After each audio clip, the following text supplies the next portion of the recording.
Perkenalkan, nama saya Juni Haryanto Pasaribu. NIM 211-2014, Prodi Teknik Industri, Fakultas Sains dan Teknologi. Kasus dampak positif nilai tukar rupiah yang menguat akibat politik AS yang bergejolak.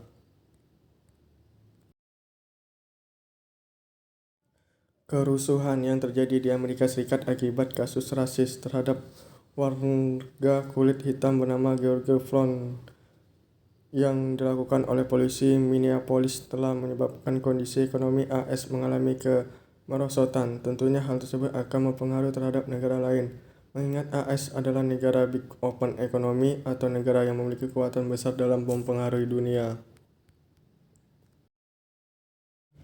Indonesia adalah salah satu yang terkena dampak dari kerusuhan di AS. Dampak yang mengenai Indonesia adalah nilai tukar Rp menguat akibat pelemahan terhadap nilai tukar USD berdasarkan Bloomberg Selasa 15 pada tanggal 6 2020, rupiah ditutup di level 1415 per dolar AS terapresiasi 0,13% atau 18 poin. Penguatan tersebut terjadi ketika indeks dolar AS yang mengukur kekuatan greenback di hadapan sekeranjang mata uang utama bergerak melemah 0,12% ke level 97.207. Dampak positif dari nilai tukar Rp yang menguat bagi perekonomian Indonesia yang pertama, barang impor menjadi lebih murah, begitupun dengan para pelaku usaha yang menggantungkan bahan bakunya dari luar negeri.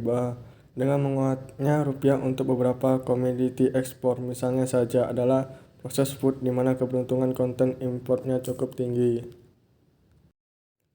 Dampak negatif dari nilai tukar yang menguat yang pertama, membuat produk dalam negeri semakin mahal dan nampaknya produk lokal tidak bisa bersaing dengan produk negara lain yang berakibat ekspor kita akan menurun. Usaha yang dilakukan pemerintah agar ekspor kita tidak menurun saat ini dengan melakukan promosi ekspor. Kedua, turunnya minat turis asing untuk berpariwisata ke Indonesia. Ini dapat terjadi karena biaya untuk berwisata jauh lebih mahal ketimbang negara di sekitarnya.